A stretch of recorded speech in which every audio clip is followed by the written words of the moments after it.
Reggie Edwards, Indy Sports Daily, here with Pat Boylan from the Indiana Fever. And Pat, what an exciting time. I've been covering the Fever myself since 2019. You've been covering them even longer. We've been through some tough seasons. What does this season mean for the city of Indianapolis, for yourself, and just for the Fever in general? Well, first of all, thank you for your coverage dating back to 2019 and the long coverage that you guys have provided. Our franchise has certainly been quite valuable. And you said it. Listen, this was the pinnacle, I think, of high-level franchise play for so many years with Tamika Catchings. And as happens when you lose a Hall of Famer, you go typically through some tough times. And there's no question that this franchise did that. But things really started to turn around, I think, with the draft where the Fever brought in Aaliyah Boston. And then, of course, the Caitlin Clark draft added to that, and all the different players that have been in the mix the last couple of years. But there's also been one constant, which is Kelsey Mitchell, who's been here since 2018. And it's so fitting that Kelsey Mitchell is having the year she has. I think she's going to be first team all WNBA. And so, to have years like this, and don't get me wrong, I think we're just getting started. I hope we're talking for many years down the road about playoff games and deep playoff runs and WNBA finals and all of that. But to have this type of environment back here in this building for the Fever, it's so exciting. And when you pair it with what the Pacers just did and what pro basketball fans in this city and in this state have gotten to experience in 2025, it's remarkable. The Pacers had this fairy tale playoff run, and it's like the Fever have just grabbed the momentum and carried it here into September. Yeah, 2 years ago, like the season you mentioned going into the next season, 2 years ago, the Fever got close. You could feel that something was happening, something was different. And then last season, they make the playoffs for the first time in years. This season, the expectations were so high, but then when everybody starts going down, all of the players that the Fever brought in have delivered. There just seems like there's something special right now about this team. Playoffs aside, there's just something special about this team. There's an atmosphere and a culture in that locker room that translates over to the bench, onto the court, onto the coach's bench, and then into the stands. What does it feel like for you to experience this and to see that up close? It's phenomenal. It's one of the reasons why we love sports, right? Because if it were as simple as the team with the best players and the healthiest roster won, then the Fever wouldn't be here right now. Atlanta would be in the semifinals. But the Fever are here because there's that intangible about sports that just has a way of captivating us, because we truly don't know what's going to happen. And this team has undergone more adversity than any professional team I think I can remember. This is my 11th year covering the Fever. Have done 11 years with the Pacers. There have certainly been some challenges along the way. I can't remember anything like this. Six injuries right now. 6 different Fever players are out. 18 players have worn the uniform. And the season started with 11 players on this roster. You lost a player early in the season that you expected to be a part of the team all season long. The Caitlin Clark injury speaks for itself. So to be in this spot, to overcome all of those difficulties and challenges, there are only 4 of the 13 teams remaining.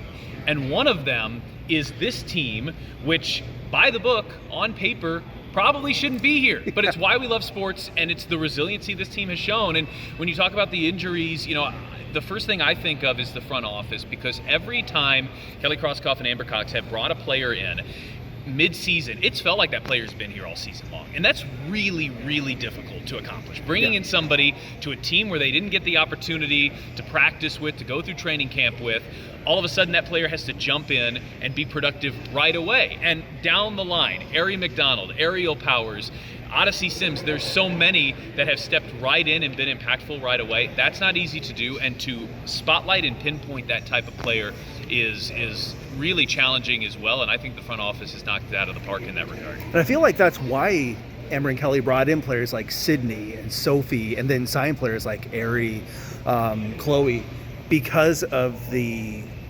attitude that they bring. They didn't necessarily bring them in strictly for on the court. They brought them in also for the locker room and for the bench, to bring that experience and just that attitude to the team. And it's really, really paying off like, No question. dividends. No question. I mean, going into the playoff series last year against Connecticut, there was some stat where the whole roster had played, I think, less than 20 playoff games, and I think that number going into the playoffs this year was over 150. So you need the experience, and I think there's no question, even for players like Kelsey Mitchell, who had never played in a playoff game until last year's playoffs in 2024, that experience, even though the Fever lost those 2 games and were out pretty quickly against Connecticut, I think that experience paid major dividends for Kelsey.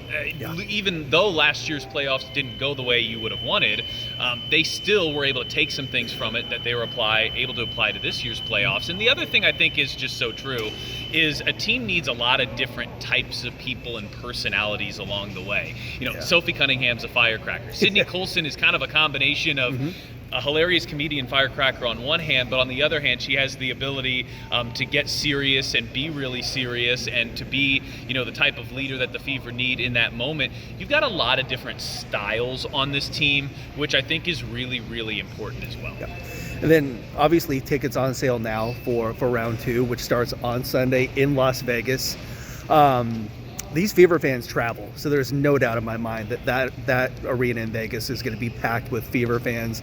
But to see a player like Kelsey Mitchell, who stuck through so much, she even said yesterday, I've had 5 coaches in 8 years, been on some of the worst teams, to experience this and to have a coach like Stephanie, to see somebody like Kelsey be able to finally experience this is just so special, and to see her be able to go to the second round with this team.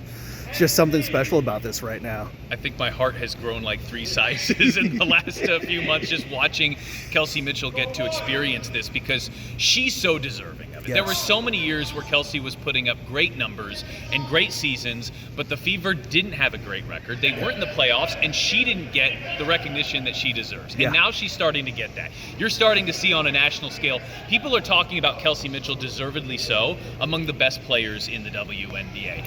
But of course, it's not just her. Aaliyah Boston has been consistent and playing at a really efficient and a really high level. 3 years in the WNBA, 3 All-Star appearances. And when you miss the type of players that the Fever are missing, most notably Caitlin Clark, but 6 different players, Sophie Cunningham, numerous starters, everybody else really has to lift their game up. I mean, you need all hands on deck type approach for something like this. So to see what Kelsey is doing is spectacular. It's so special. It's so well deserved. And she's probably the biggest individual reason why the Fever are here right now. But every step along the way and every player who has been available has just been massively impactful in what Indiana's been able to do here lately. Yeah. Tickets on sale now. Round 2 starts on Sunday. If it all ends now, it was one hell of a run, and it's just getting better from here. Well, you got it. So tickets available right now, feverbasketball.com/playoffs. If anybody was here on Tuesday, great home court environment. If the Fever lost that game, they were done. So the home court advantage on Tuesday in game number 2 helped lift the Fever to that do-or-die game 3. Now a situation comes in, best of 5, first to win 3, first 2 are out in Las Vegas. No question that's going to be a challenge, but you're coming back here for game 3 and hopefully game 4 if necessary. And Friday, Sunday, these are the type of environments that the Fever are going to need to have a chance to make the WNBA Finals. Las Vegas is an incredibly good team. They've won a couple of championships recently. They've got a multi-time MVP on their roster, so the Fever are going to need everything to try to pull off this upset. And no question, they're going to have to play well here, and there's no question that the home court advantage has been massive. So again, feverbasketball.com/playoffs for anybody watching along here. Friday, potentially Sunday. These are great days to bring the family out, come out with your friends, enjoy some basketball, enjoy some playoff basketball. And as evidenced by game 3 in Atlanta, you never know what you're going to see. And one of the most dangerous teams in the playoffs. No question.